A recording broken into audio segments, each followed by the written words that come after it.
Thank you. Yeah, we can hear you. Okay.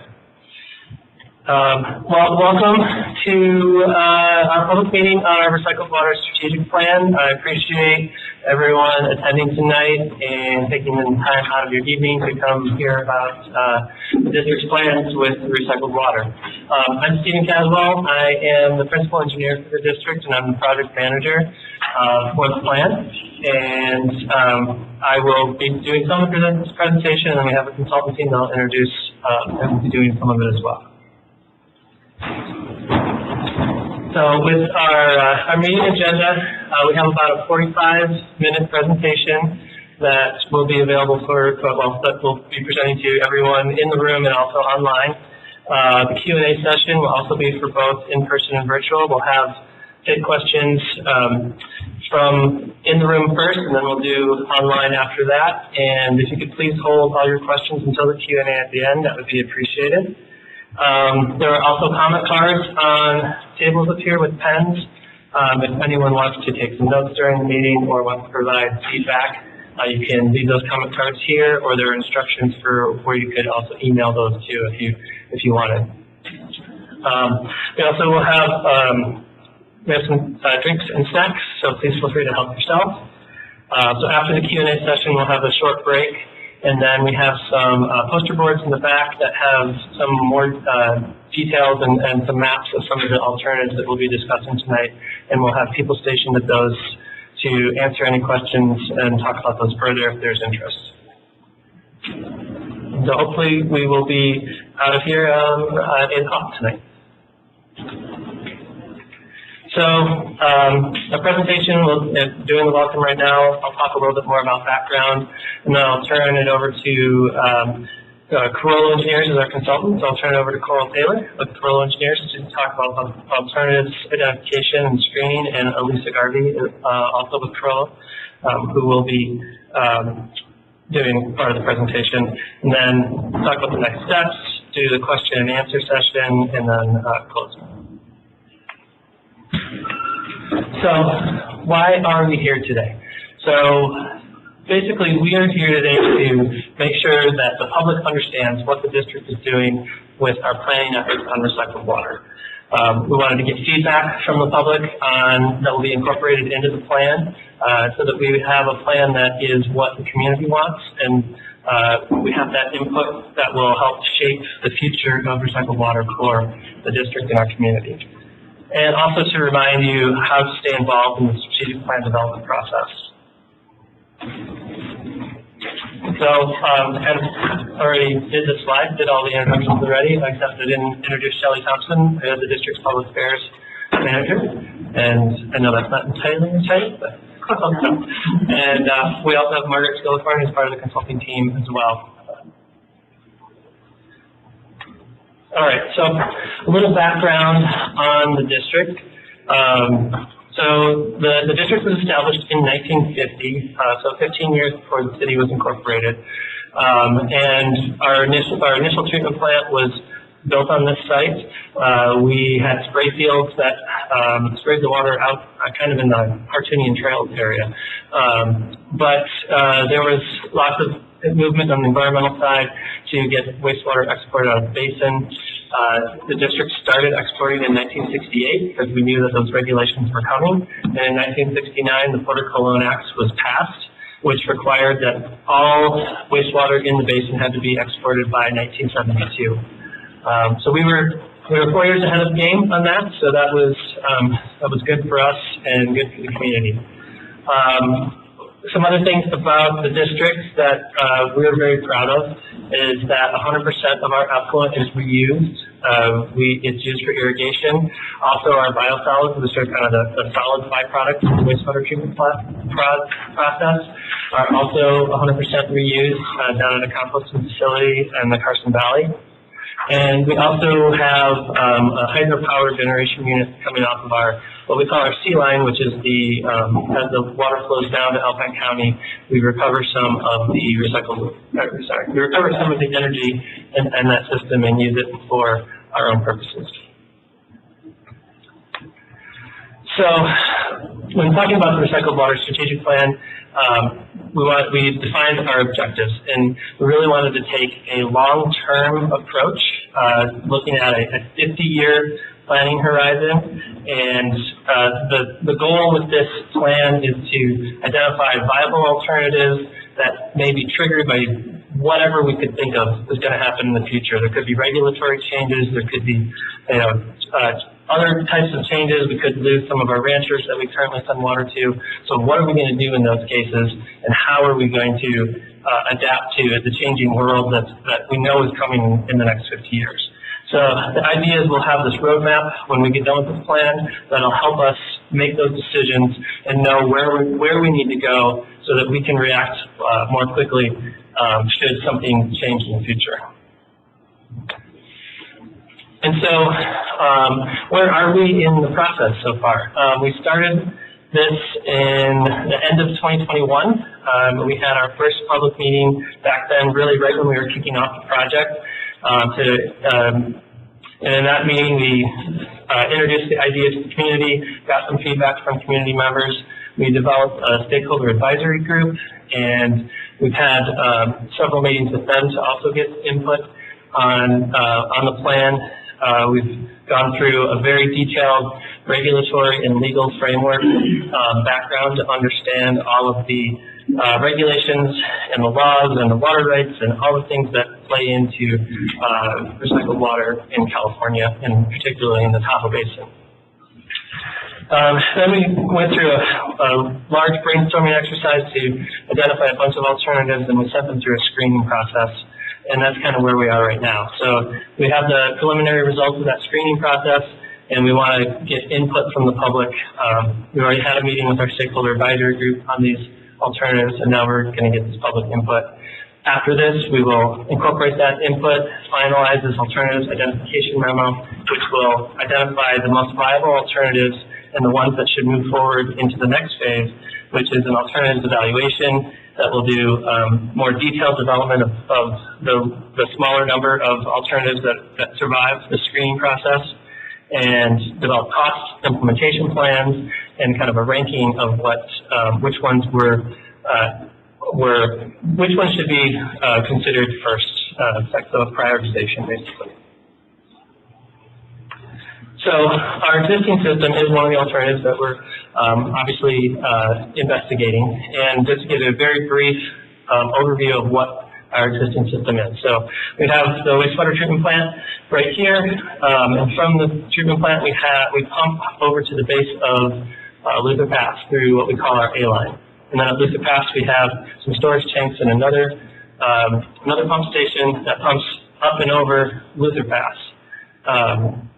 And that's our V line, and then at the top of the V line, top of Luther Pass, it converts to a gravity flow and flows by gravity all the way down Woodford's Canyon to our Harvey Place Reservoir, which is in our Diamond Valley. Our property is in Diamond Valley Ranch. One of the challenges with this system is we have a 29-mile export line. We have significant elevation change from the treatment plant to over Luther Pass and then down to Alpine County, and that costs a lot of money to pump and takes a lot of energy to pump water up and over Luther Pass. Our current treatment plant is classified as an advanced secondary treatment plant, and so what that basically means is, per the California recycled water standards, it limits a little bit what we can currently do with our treatment plant. So we can use it for livestock irrigation and fodder crop irrigation, but there are other uses that people are using recycled water for throughout the state that are different, but we can't do those because of the level of treatment that we currently have at the treatment plant.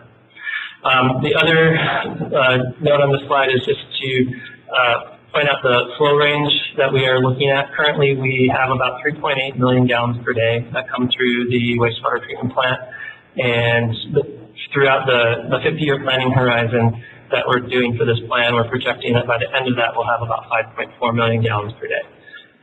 So those are the flow rates that we're looking at for this plan. So then, once we get everything over to Harvey Place Reservoir. We store everything through the winter months, and we release in the summer months for irrigation. We have a couple of, we have a small alfalfa process that, a farming process that we manage, and then we sell the alfalfa on the open market. And so we use our recycled water for irrigation on that. And then we also have 6 ranchers that take the recycled water and use it for irrigation on their properties for their fodder crops. And the purple on this slide kind of highlights where those are. We have a series of ditches that get the water from Harvey Place Reservoir over to those ranchers, and then they each have a permit with Lahontan as well to use our water. So when framing this recycled water strategic plan, we wanted to make sure that we were identifying all of the challenges that our existing system has, make sure that we were coming up with potential solutions or ways to address some of those challenges, or just make sure we understood what's behind those challenges and how those are affected by the various decisions. We identified these 6 sort of buckets, you'd say, that the challenges fall in: economic, regulatory, technical, institutional, environmental, and then the public perception. Some of these that are worth probably mentioning. I don't want to go through them all. That would take probably too much time, but I've already talked about the cost for pumping out to Alpine County. It costs us $1.2 million per year, so we were interested in making sure that we could identify alternatives that might lower that cost, or might be a way to recover some of that cost. On the technical side, are we going to continue to invest in our existing system, or do we pivot and start looking at what a different system would look like? So we want to make sure we understand those potential limitations. Institutionally, our rancher agreements expire in 5 years from now, 5.5, I think. But and the agreements were 40-year agreements, and so all of those ranchers who signed the original agreements have transferred that through either their families or have sold the ranches, so we're not actually dealing with the same people. And so the unknowns of do they want to continue for another 40 years? What are they looking at? So we want to make sure that if we lose one of those ranchers, that we have a backup plan in place and know what we would need to do to make that pivot. And so with that, I'm going to turn it over to Coral to talk through our alternatives identification and screening. Thank you, Steve. So Steve mentioned for the alternatives identification and screening, we went through a brainstorming exercise, working closely with the district. We came up with 16 alternatives. We looked at a wide range of potential options. And as you saw on that slide with our process, we've gone through those options in this preliminary screening to identify the most viable options for the detailed evaluation in our next stage. As you can see on this map, the orange dot represents the location of the district's wastewater treatment plant.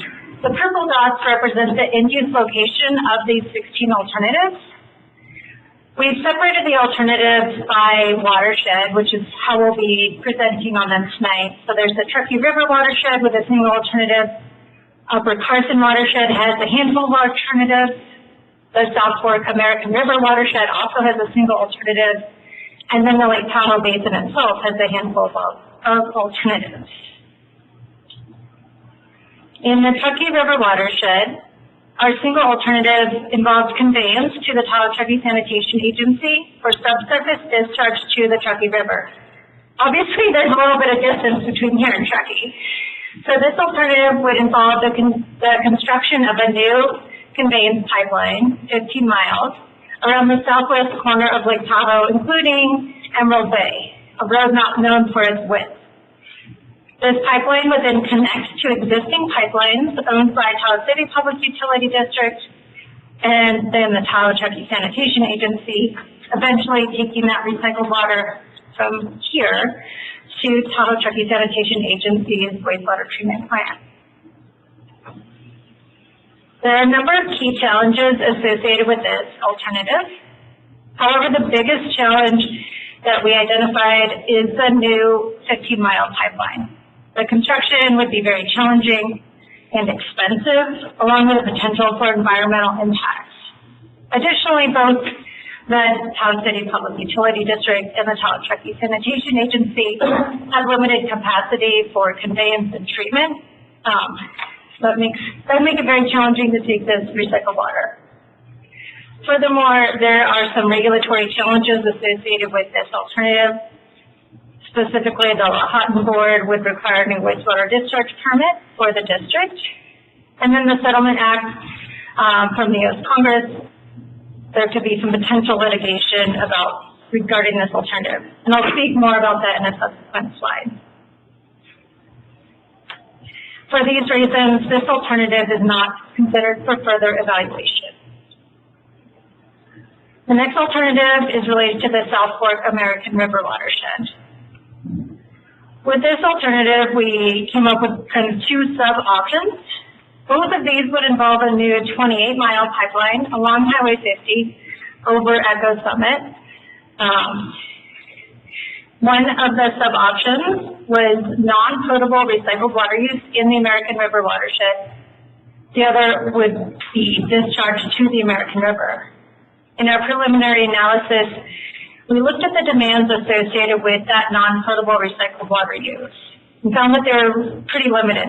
Snowmaking demand at Sierra Tahoe would be relatively small and only seasonal.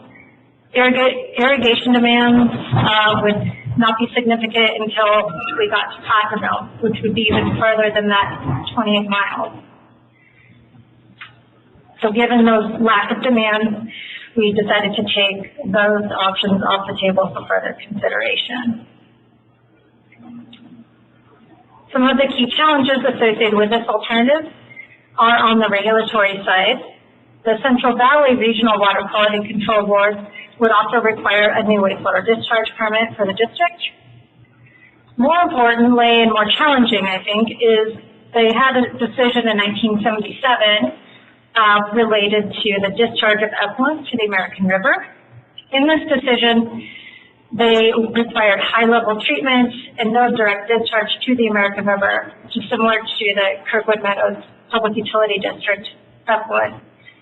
Essentially, this takes the option of discharging directly to the American River off the table. There's also the potential challenge of litigation with regards to the Settlement Act, the technical challenges associated with constructing a 28-mile pipeline to Kybers, if not longer. For all of these reasons, we also are not considering this alternative for further evaluation. In the Lake Tahoe Basin, as I mentioned, we had a handful of alternatives. These are grouped by land application, discharge to waterways, and potable reuse, both indirect and direct. For the land application, we did a similar demand analysis. Irrigation in the form of irrigation for golf courses and parks would be seasonal and only during the summer months, maybe not after a winter like this. Snowmaking demands would also be seasonal, and essentially, even looking at the maximum potential demand, there wouldn't be enough demand to take all of the recycled water from the district. So for these reasons, we took the land application alternative off the table. And I'll speak more about the waterways and potable reuse in the next slides. There are many key challenges on the regulatory side related to alternatives in the Lake Tahoe Basin. Of these, the Porter-Cologne Act, which Steve already spoke about a little, is the major regulation that we're concerned with. This regulation governs water quality throughout the state of California. For the Lake Tahoe Basin, it specifically requires export of wastewater out of the Lake Tahoe Basin. Modifying the Porter-Cologne Act would involve approval by the state legislature, which, as you can imagine, would be a really big deal. If we were able to address the challenges with the Porter-Cologne Act, there are many other regulatory challenges. The Lahontan Regional Water Quality Control Board Basin Plan designates Lake Tahoe as an outstanding national resource water. This has water quality requirements. The challenge would be that we would either need Lake Tahoe to no longer have that designation, or any recycled water would need to meet those water quality objectives. PRPA code prohibits municipal wastewater discharge in the Tahoe region. That would need to be modified. U.S. Congress Settlement Act stipulates the allocation of Carson River water between California and Nevada. These alternatives would require approval for a modified allocation. Given that existing users currently rely on that water going to the Carson watershed, there could potentially be some users averse to no longer receiving that water, which may result in litigation. The State of California Sustainable Groundwater Management Act, SGMA, requires annual reporting on water supply and demand. And when we looked at that information, there was ample water supply available in the existing groundwater basin here, which is great news for drinking water, but means that there's not really demand for any potable reuse in that area. The other regulation that's important to think about is Title 22. This defines approved uses of recycled water, stipulates treatment requirements for various types of reuse. So getting into a little more detail about the discharge to creeks or streams, which are tributary to Lake Tahoe. Those creeks and streams, because of that outstanding national ONRW status, have stringent water quality objectives, specifically related to nutrients, salts, and trace organics. In order to meet those objectives, the district would need to upgrade its existing wastewater treatment plant to include advanced treatment train processes, nutrient removal, microfiltration, reverse osmosis, and advanced oxidation. All of these processes are very complex and energy intensive. They're also costly, and the reverse osmosis generates a concentrated waste product that is extremely challenging and expensive for utilities to dispose of. Participants are waiting in the lobby. To admit all participants in the lobby, press *21. No problem. So this concentrated reverse osmosis waste product is really challenging to dispose of unless you happen to be next to an ocean outfall, which we are not.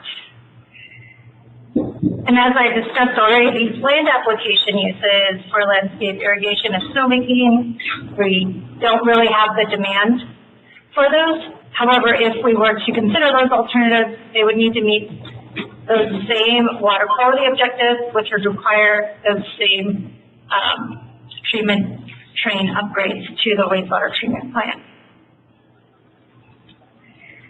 For the indirect potable reuse alternative, this would involve treating the recycled water to drinking water standards and then injecting it into a groundwater aquifer, potentially via a pipeline that is constructed, as well as constructing injection wells. The water quality requirements of Title 22 pertain to pathogens and trace organics and requiring that recycled water to be treated to drinking water standards. All of these would mean that the wastewater treatment plant would need to be upgraded to include microfiltration, reverse osmosis, and advanced oxidation processes. Again, these have the same challenges that I spoke to on the previous slide. For direct potable reuse, this alternative would involve treating the recycled water to drinking water standards and then injecting that into the potable water distribution system. Regulations are currently under development but have not been in place. Our assumption is that those regulations would be at least as stringent as those for indirect potable reuse and would require at least these same advanced treatment train processes, although it's conceivable that additional processes would also be required. So as you heard, there are a number of key challenges with the Lake Tahoe Basin alternatives. The major challenge is that Porter-Cologne Act on the regulatory side. If that hurdle were to be passed, the technical challenges associated with advanced treatment and that reverse osmosis waste product would be another major hurdle. We also saw that there's limited demand both on the drinking water side as well as on the land application side. Furthermore, these advanced treatment processes are very energy intensive. So Steve shared some of the challenges with the existing system, and these alternatives would require at least as much energy, if not more. And of course, we have some public considerations. There would need to be acceptance of recycled water use in the Tahoe Basin, as well as acceptance of potable reuse, whether indirect or direct. So for these many reasons, we're not considering these alternatives for further evaluation at this time. I'll turn it over to Elisa.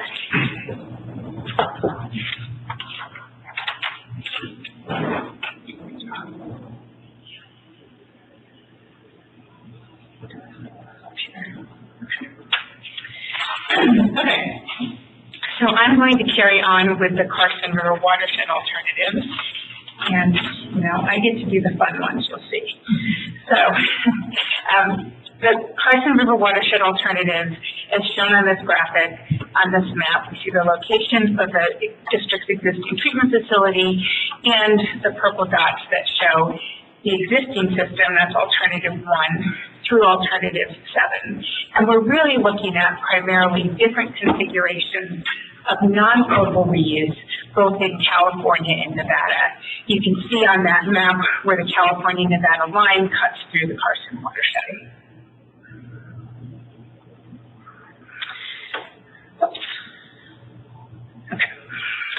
So there are several regulatory challenges associated with the Carson watershed alternatives. The applicable regulations are associated with some of these specific alternatives. They're somewhat unique, so we'll get into more of the details when we look at each of these individual alternatives in more detail. But in general, we do have some regulatory challenges and hurdles to overcome with respect to recycled water regulations in California and or in Nevada, permitting a new discharge, surface water discharge in California and or Nevada, and in one particular alternative, agreements and approvals with Douglas County, DCLTSA with Douglas County Lake Tahoe Sewer Authority. And you'll see as we go through these that not all of these regulations apply to each of these alternatives, and we'll talk through that as we go through the details. So I have a couple slides here, a series of 2 slides, and these are just cartoons of our 7 alternatives. But I'd like to clarify that, number 1 is the existing system, and then beyond that we have 6 additional alternatives. So these cartoons here are just intended to provide really a flavor of what these alternatives look like, and I'll talk about each of them in more detail. So alternative 1 is the existing system, and as Steve outlined earlier, it's advanced secondary treatment. We have an export pipeline going to Harvey Place Reservoir, and we have these 2 end uses. One is district irrigation for the district alfalfa fields, and then also rancher irrigation by through those rancher contracts. When we look at alternative 2, it's very similar to alternative 1, but it adds a component of looking for additional similar types of recycled water end use in the Diamond Valley Ranch area. So expanding to look at, is there opportunity to do additional alfalfa or other fodder crop irrigation or additional parcels for ranch land irrigation. When we look at alternative 3, this explores looking at elevating or increasing the district effluent to meet the next level of California recycled water regulations for non-potable reuse, which would be disinfected tertiary effluent. When you increase to that level, then you have additional reuse opportunities that could be available if those demand exists, such as irrigation of food crop or landscape irrigation on parks, golf courses, etc.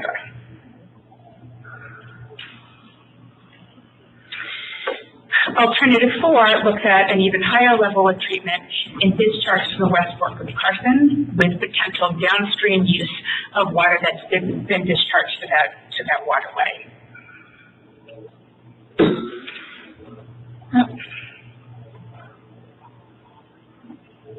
Okay. Is this coming? Okay, sorry, here we go. Okay, so alternative 5 that's popped up over alternative 4. This alternative would involve groundwater injection for disposal in Alpine County. So this is a even higher level of treatment, likely involving that process, a similar process to what Coral mentioned, of microfiltration, reverse osmosis, and possibly advanced oxidation. And then using that water to then inject into a groundwater basin. In this case, it would be for the purpose of disposal. But I want to just stop here and pause that in this alternative, we evaluated, again, the potential need for a really high level of treatment, and that this alternative wouldn't provide any beneficial use of that recycled water. So this alternative was not considered for further evaluation. So number 5 here goes off the list. And we're left with 4, which I talked about, and then 6 and 7. So alternative 6 involves conveyance of recycled water, potentially at a higher level, depending on whether we're looking to meet Class A or Class B reuse in Nevada, the export pipeline, conveyance of that water into Nevada for reuse on California and/or California and Nevada side. And alternative 7 is conveyance to DCLTSA, the Douglas County Lake Tahoe Sewer Authority. And that would involve potential treatment plant upgrades at the district, a pipeline to DCLTSA, connection to their system, use of their export line, and then irrigation with their existing customers and or additional customers to various types of irrigation, to meet various types of irrigation demands, including potentially alfalfa irrigation and pasture land irrigation, which are currently practiced. Okay, so I'm going to go through a series of slides here and get into some of the details on each of these alternatives. So the exceptions here are alternative 1. I'm not going to talk about that when we know about the existing system, and alternative 5, which we eliminated for the reasons that I previously described. So let's start here with alternative 2. And in this particular alternative, the reason to do this alternative would be to provide recycled water to new and additional users that could be provided in addition to the existing contracts. Right? The components of this alternative are the existing treatment plant, the export, the Harvey Place Reservoir, and then it would be expansion of similar types of recycled water end uses.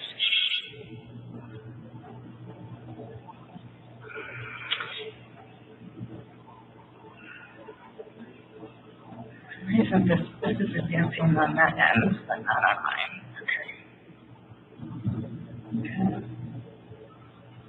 Okay. So we've already taken an initial look at the potential for expansion.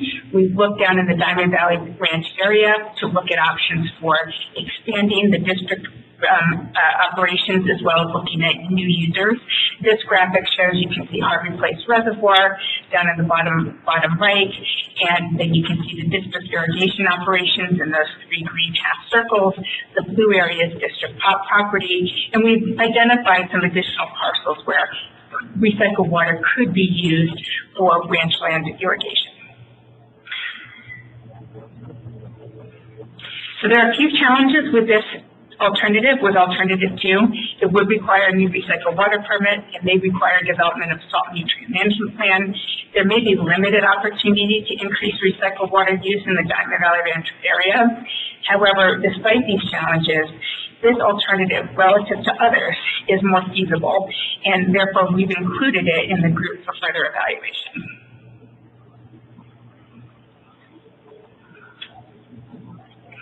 So looking at alternative 3, alternative 3 involves expanded reuse using disinfected tertiary recycled water. So the rationale behind this is when you go to that level of disinfected tertiary, there are additional types of non-potable recycled water end uses that you can implement, such as I mentioned earlier, landscape irrigation and food crop irrigation.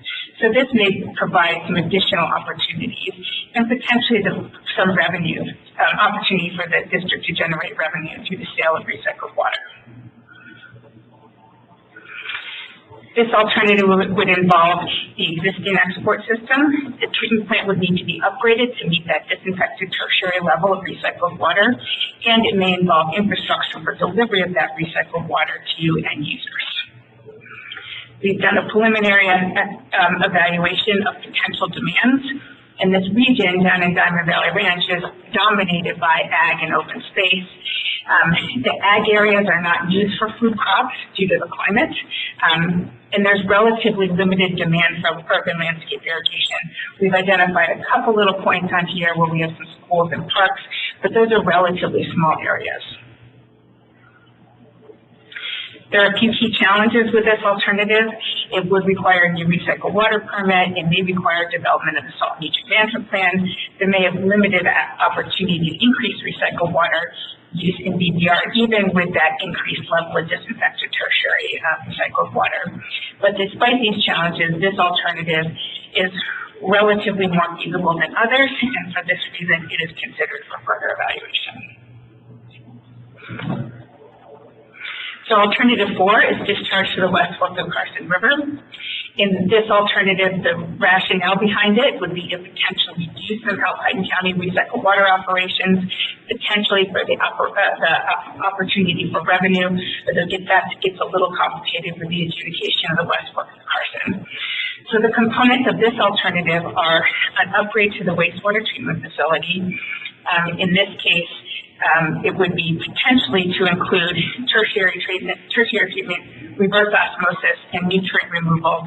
In this case, we'd be looking at a scenario where a seasonal discharge approach would potentially be applied, and in that case, the idea or the concept would be to be able to do partial RO treatment to reduce salts and chloride, but to take advantage of available water in the West Fork of the Carson, the assimilate capacity of the West Fork of the Carson during the months when there's higher flow in the West Fork of the Carson. So this does involve that complicated reverse osmosis process, but the idea was that it would be only partial treatment of that flow to knock down those certain constituents to meet water quality objectives. So this would be the existing export, potential treatment upgrades that I've just described, the seasonal discharge scenario, and a new discharge to the West Fork of the Carson. There are a number of challenges associated with this alternative. And one of them is that there was a previous ordinance, an Alpine County ordinance in 1965, and this complicates this alternative with respect to that dashed line, that little black hash mark, that the discharge to the West Fork of the Carson couldn't occur at any point up gradient or upstream of that location. So there would need to be an additional pipeline that would connect from the district's existing facilities, and the discharge would need to be located in that reach between that black hash mark and the California-Nevada border, if it was to be a discharge in California. So key challenges with this alternative, there's a number of key challenges. The discharge would need to obtain a new surface water discharge permit to the West Fork of the Carson. That would also involve a basin plan amendment to allow discharge in the West Fork of the Carson, in the West Fork hydrologic unit. It would require NDEP approval to meet water quality standards at state line, as well as approval for conveyance of water across state line.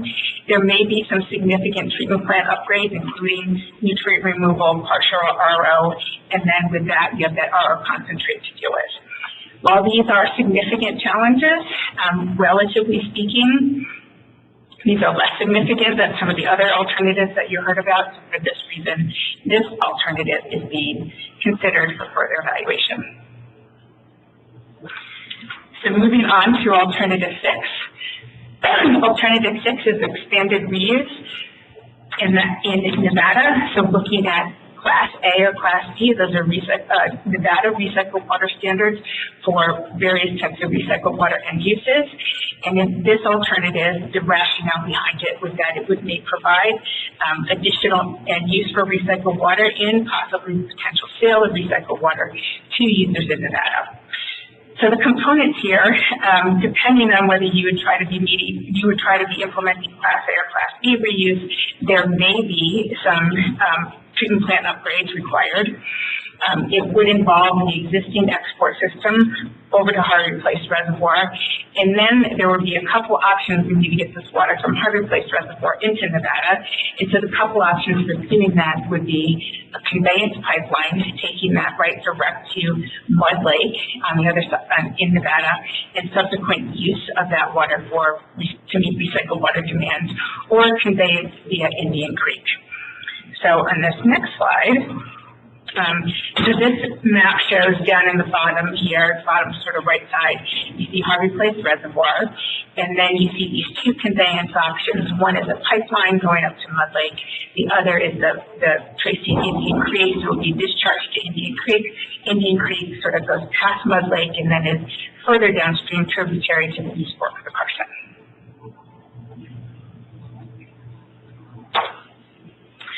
This map simply shows some land use just on the other side of the California-Nevada border. We haven't quantified these demands at this point. We will be looking into that. But there are agricultural areas and urban irrigation areas that could use land uses that could use agriculture irrigation or urban irrigation, recycled water for those purposes. So I have the challenges here in two different buckets here, because I'm talking about one, this alternative with the sub-alternative of a pipeline to Mud Lake, and then I'll talk about the Indian Creek specific challenges. So we have this alternative, which would involve the option of conveyance to Mud Lake via a pipeline. Some of the key challenges are that the district would need to obtain a new surface water discharge permit from NDEP to Mud Lake. We need approval from NDEP for conveyance of water from California into Nevada. There may be specific treatment upgrades that would be specific to those permit requirements for the discharge to Mud Lake. We'd also have a pipeline, construction of a pipeline between Harvey Place Reservoir and Mud Lake. So these do present some challenges, but again, relatively speaking, this alternative is a little more feasible than many, and so for this reason, this alternative is considered for further evaluation. The challenges associated with the same general option, but looking at conveyance via Indian Creek Reservoir, there are some different applicable regulations. This is discharge in California versus in Nevada, so the district would need to obtain a new surface water discharge permit to Indian Creek and a basin plan amendment to allow discharge to the East Fork hydrologic unit. NDEP approval would be required related to meeting those water quality standards at the state line and conveyance of water from California into Nevada. There may be some specific treatment upgrades associated with Indian Creek discharge beyond the treatment upgrades associated with any kind of specific recycled water end use. Again, these are a number of challenges here, but relatively speaking, this alternative is more feasible than many others, and for that reason, it's considered for further evaluation. Okay, so the last one here is alternative 7, and this is conveyance to DCL-TSA. The rationale with this alternative is it may provide the potential for sale of recycled water to end users in Nevada. This alternative involves a number of new components. We anticipate that it would require treatment upgrades, primarily nutrient removal, possibly tertiary treatment at the district facilities to meet the water quality objectives and requirements in the DCL-TSA permit. This would require a conveyance pipeline to DCL-TSA, connection to their export system, export over Kingsbury grade, and then use of that recycled water for alfalfa irrigation or pasture land irrigation. There may be a need to increase delivery or increase the number of end uses in Nevada, and that may further require some additional recycled water infrastructure. So this is just a quick graphic and shows the location of DCL-TSA. It's just over the California-Nevada border. You see their pipeline that exports up and over Kingsbury grade, and you see these general locations of where they have livestock irrigation and alfalfa irrigation off of their export pipeline. This is just a similar land use map that I showed earlier. This land use map shows that in the vicinity of where this export pipeline is located, there are many other potential non-potable recycled water demands including ranchers, fodder crop, urban irrigation for golf courses, and even snowmaking, if you pipe that all the way down to the Nevada side of Heavenly.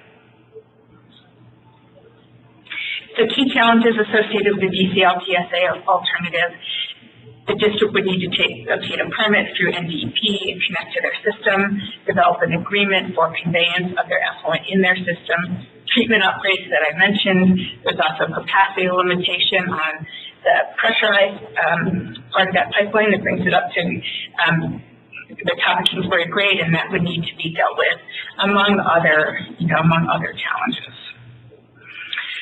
So these are significant challenges. However, again, in comparison to other alternatives, this alternative is relatively feasible, and for that reason, it's considered for further evaluation. Okay. So in summary, just going back to where we started, as Coral outlined earlier, we started with 16 alternatives. Okay. 10 were identified as not being considered for further evaluation. You can see those in red on this map. We have 6 plus the existing that were considered for further evaluation as we move forward. Those are shown in green and are all in the Carson watershed. So in terms of our next steps, on this graphic, Steve showed you where we were in the alternatives identification and screening process. We will prepare an alternatives identification and screening memo. The alternatives that we've talked about today, and then also given input from this group as well, will be moved into the alternatives evaluation phase, where we'll do more detailed analysis with, development of, infrastructural alignments, costs associated with treatment and infrastructure, implementation and phasing kind of analysis as well. So that's what's upcoming next in the future. And with that, we will go to questions. So, back up.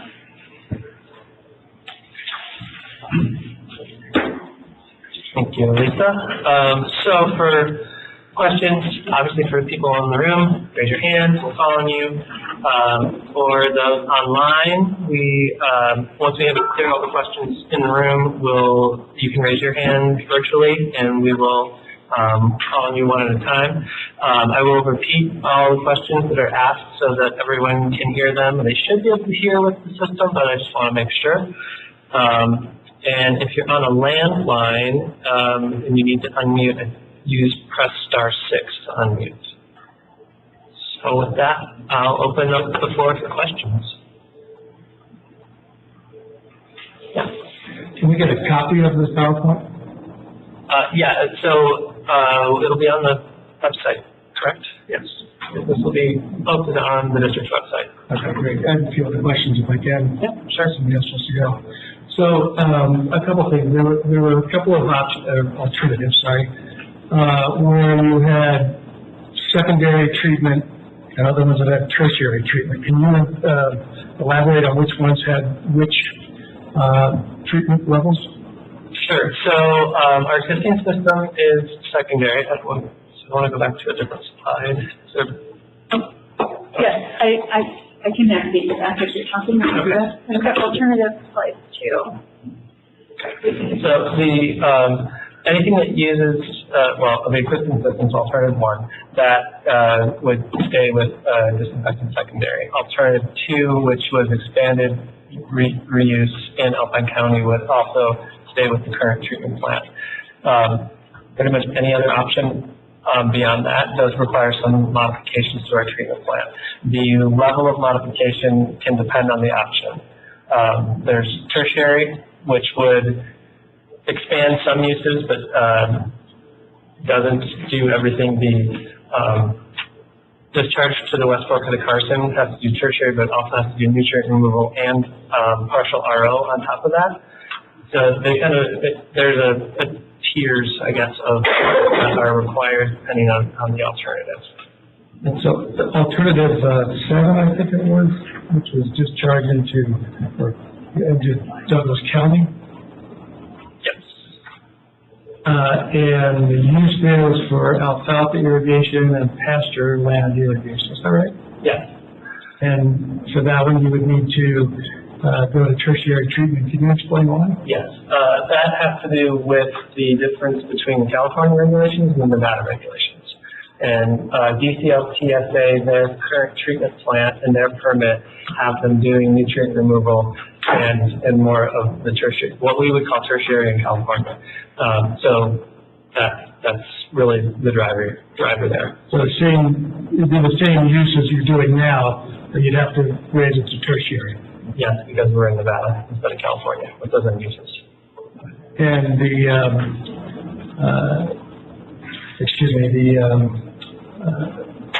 environmental concerns for all of these, where you're doing anything more than the existing, I noticed the environmental concern was changes to your infrastructure. That was the only listed environmental concern. There's no other environmental concern with any of the other alternatives, Well, all of these alternatives would have to go through a full CEQA or NEPA analysis. Right, I understand that, but you're not identifying any yourselves. You haven't seen any yourselves? Well, I mean, any additional treatment processes, and I will say that in this evaluation phase, we will further detail out the need for these treatment processes and whether it needs to be full treatment or partial treatment in some cases. I would say that, one potential use, if it was just Class E uses in Nevada, then that could be satisfied with the existing treatment facilities, water quality standards and treatment process. But any alternative that involves additional treatment, of course, there's also infrastructure, including the additional construction of that treatment process and energy and chemicals associated with operation of that treatment. Sure, I understand. I guess I didn't understand why there wasn't any environmental concern with any of the alternatives, other than building a new infrastructure. Okay. So, and I think, maybe that's our not putting all the details in there, but that's a good point. It is, it's infrastructure, treatment, and operation. Well, I guess my point is that if it's effluent, isn't there environmental concern just in general because it's effluent? And I think a lot of that would be addressed through the permitting processes that we would have to go through with the various regulatory agencies. Right, you're not raising it as a concern, I guess is my question. Why aren't you raising that as a concern? Well, we would be meeting regulatory requirements for use of that recycled water for those specific entities. Okay, but I guess my question is if there's no environmental concern with having effluent being discharged, then why not just discharge it here in the Tahoe Basin? That seems to be what you're saying. No, I don't think that's what we're saying.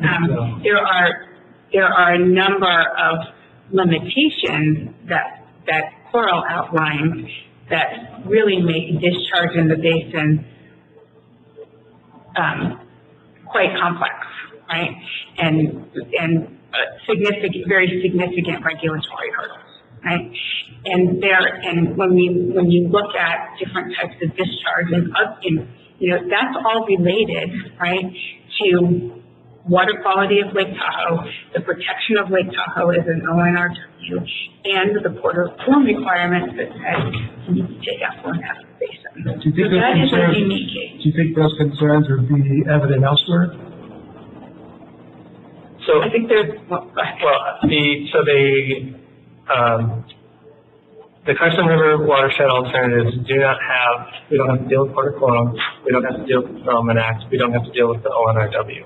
So all of those, which are these very high hurdles and very high challenges for us to have recycled water in the basin, aren't present. And so those alternatives are much more feasible given the current situation. I guess those are regulatory concerns. Those aren't necessarily environmental concerns. Yeah, I think maybe one way to think about this is, which I hear what you're saying, like no one wants dirty water going into the environment, but the recycled water is essentially converted through these advanced treatment processes to water.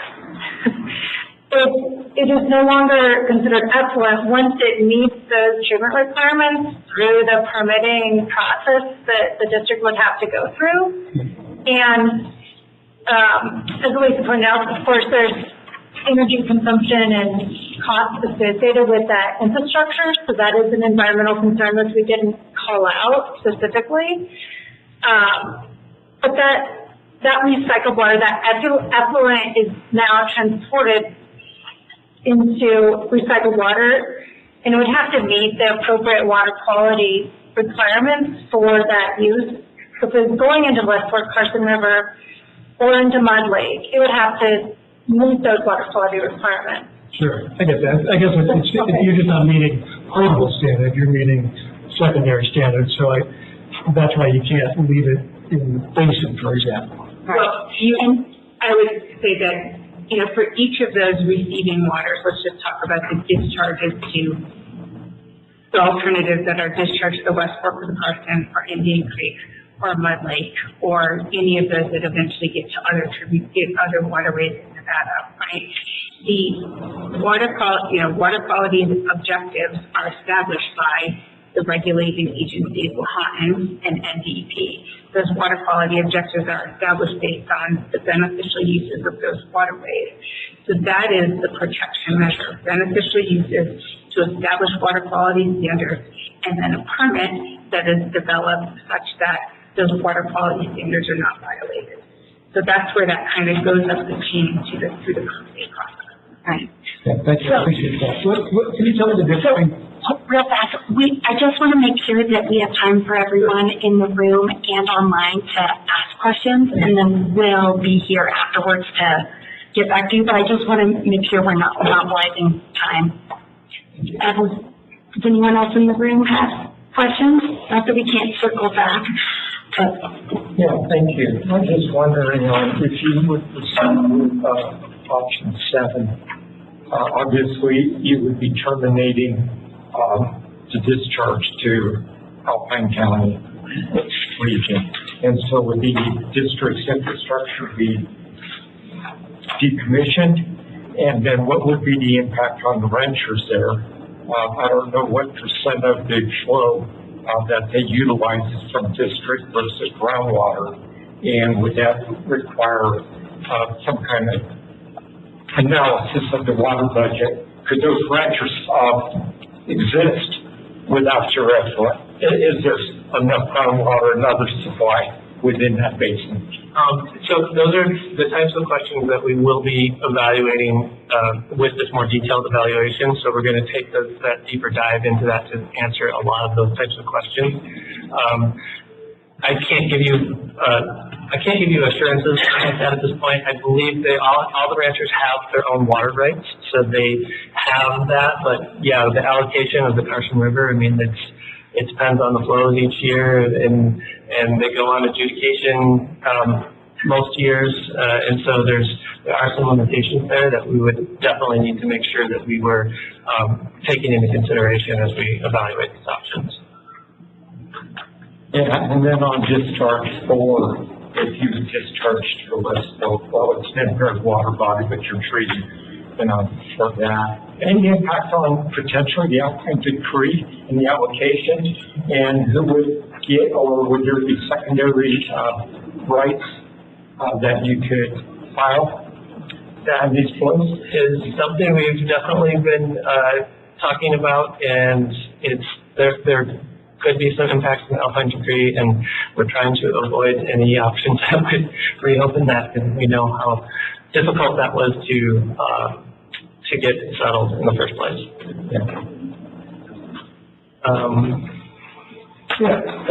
What is the capacity of Harvey Place?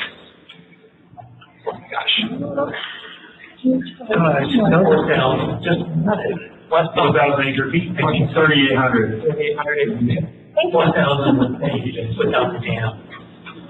Do you know what are the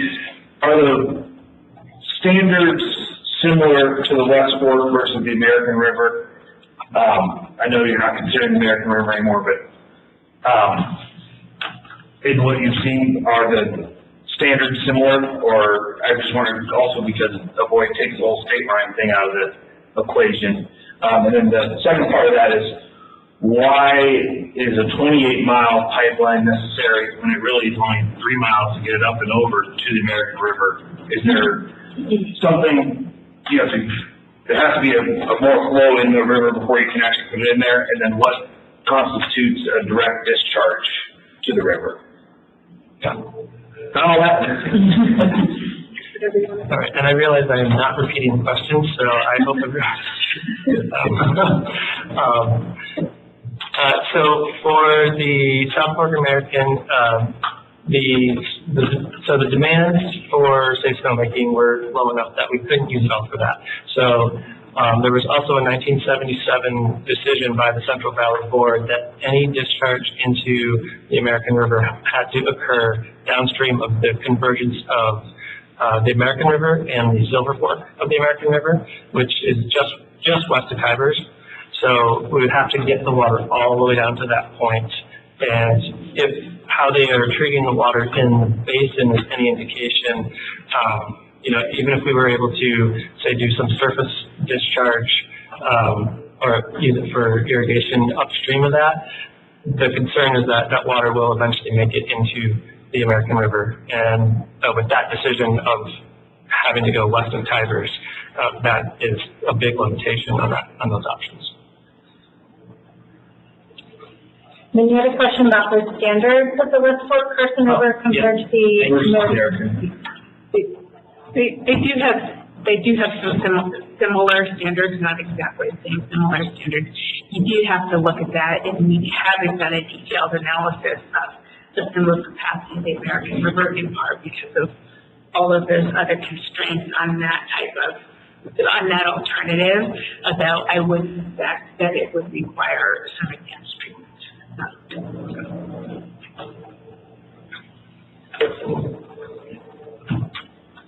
Question about the pipeline. Did you evaluate a pipeline through the mountains instead of over? Eliminate the pumping costs, and you'd amortize the capital over the longer term of reduced energy costs. So we have looked at that from a preliminary perspective, and the cost to drill through the mountain was even more expensive than upgrading the treatment plant for the reverse osmosis. And so it would take us many years to recover the energy costs by doing that. Could you maybe get grant funding because of the reduced energy costs and carbon costs, and apply for some grants through carbon sequestration for limited energy?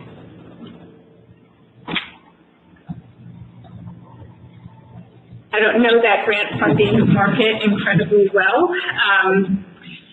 Certainly, we could, take at least a high level look at those opportunities. One, in addition to tunnel, so you can tunnel and you can do micro tunneling, and we don't have, in some places, if you had really steep peaks, right, there's opportunity to cut off a lot of elevation in a short distance, but that's not, kind of the profile that we have here, and that then puts you into the type of tunneling that he was talking about. It is very expensive, but sure, we can take up a high level look at some grant opportunities.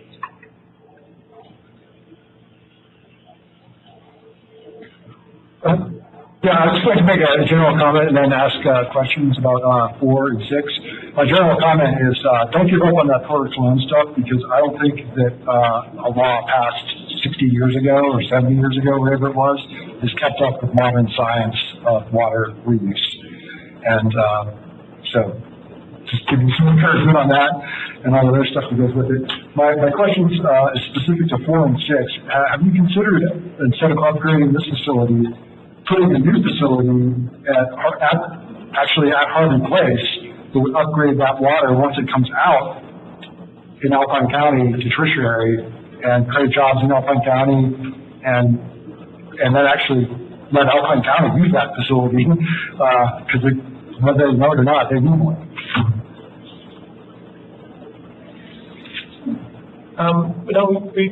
We didn't really talk about that one, honestly, so we can take a look at that as well. Obviously, a lot of expense to build a brand new facility out there, and Be cheaper enough, like everything is, right? Potentially. I don't know about that, actually. We'll talk more about it after. Okay. So, yes, but the idea of splitting the location of treatment, we could explore that in these options that are looking at it. And it would be a different type of facility too, because it would not be treating really any raw stuff unless it comes in off like the sea line in Alpine County or generated from within Alpine County. So it wouldn't have to be, it's like taking it from secondary to tertiary, right? It's like a different kind of thing. Participants are waiting in the lobby. To admit all participants in the lobby, press *2-1. But I'll talk to you after. I don't want to take up too much time here. Do we have some? Yeah, we do. And we can then circle back to the room? Yeah, we do. So, we have Prakash. Or do I just unmute this person? Yes, thank you. There hasn't been much discussion about number one, which is the existing system. I do remember seeing there was some proposal to increase the energy extracted from the water flow.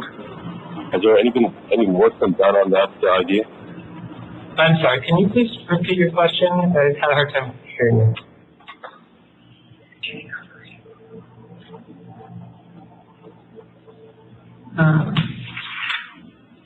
Well, did you get my question? No, I had a hard time hearing it. Could you please repeat it? Yeah, sorry, I'm actually calling in from Hawaii. On alternative number one, what is the status of looking at increasing energy extraction from the water? Yeah, so that is definitely something that we will be looking at as far as an enhancement to our existing system. We have, Yeah.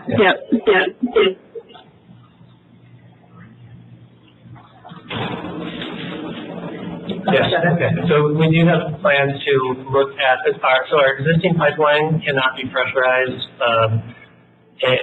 and so. You've been muted. To unmute yourself, press *6. Okay, you're good. Okay. Sorry about that.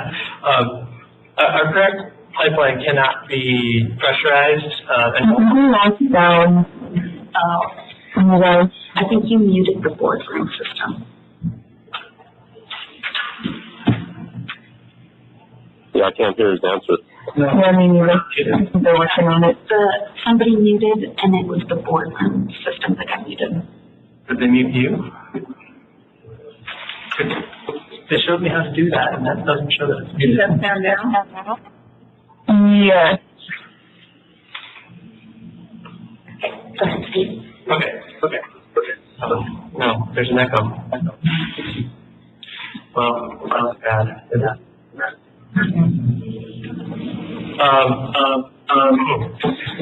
That will stop me from sounding. You should just sit out there. Yeah. Right. Yeah. Try that. Okay. Is that? Can anyone hear me? Can online hear us right now? Using an owl? Maybe the owl got numbers? No, the owl is just being used for the camera, and no one can hear me say that, so. We can in the room. Is that better? Can you hear us from the meeting now, online?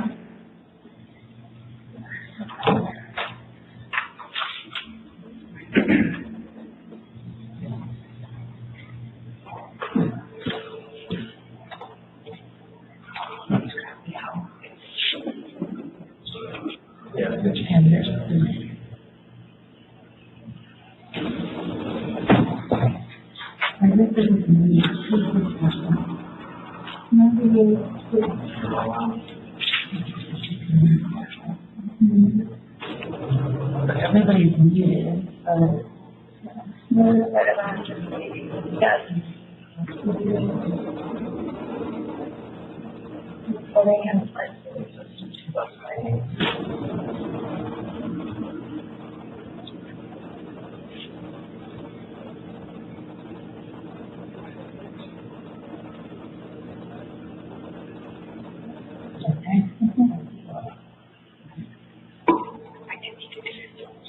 can't hear us. That was, yeah, okay. So we just message and say that technical difficulties, we are. It's been a wait. She's okay. I've just worked on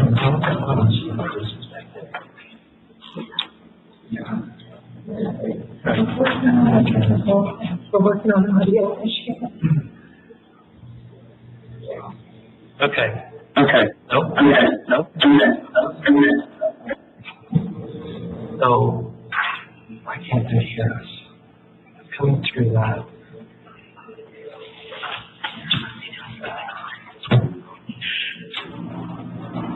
Sure.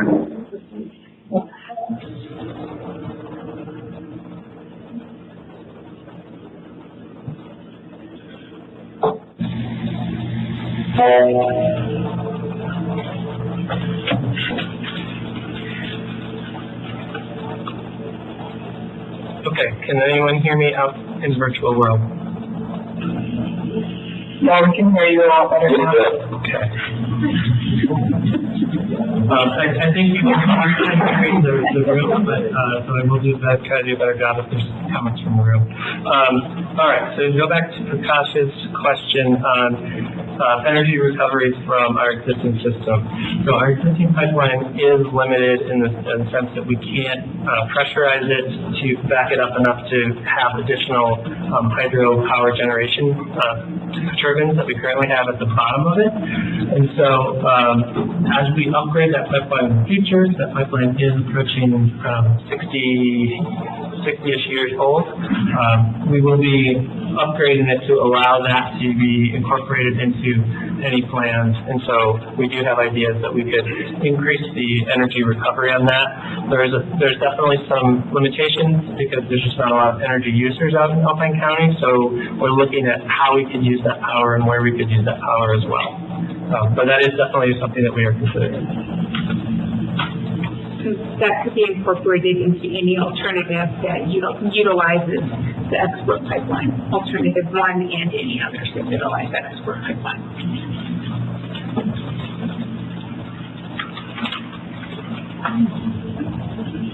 There's another one. Kyle. I want to be sure.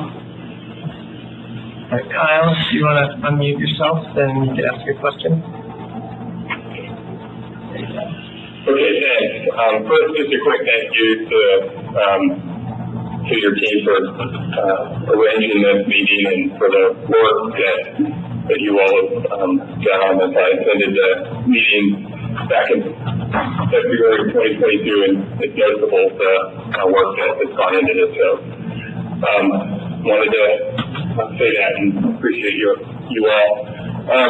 So, my question, I guess I'll start with a kind of a clarification question. So, the remaining alternative 1 through 6 would utilize much of the existing Alpine County infrastructure, right?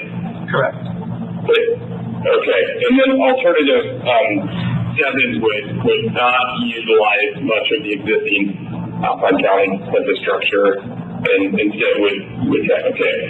So can you talk a little bit about some of the anticipated impact that alternative 7 would have on the district's current Alpine County? And I think you touched on this before, but infrastructure, but also land holdings in Alpine County. Yeah, so those are, again, questions that we haven't dove completely into yet, and we will as part of the analysis of that option 7. is something that we're certainly aware of. There's also a potential that we would have to maintain those systems as backup. And so they may still be used, as we go into this option 7, maybe we can't send all of it to DCLTSA, but maybe we could send some of it. And whether or not that makes sense is a whole other question, but, so there are these kind of iterations of these alternatives that could come forth as we go deeper into the analysis. So we will definitely put that in mind as we do those detailed evaluations. Thank you. All right, anyone else online? I don't see any others. Are there any call-in participants? There aren't. Okay. All right, so we are well past our break time, so how about we take a short break, and then bathrooms are across the, out the door and across the hall. If anyone needs a bio break, we've got snacks over here. And when we come back, we can we'll have that screen up, and we'll have the boards up with some of the maps showing some of the things that you saw in the presentation. And if there are additional questions, we'll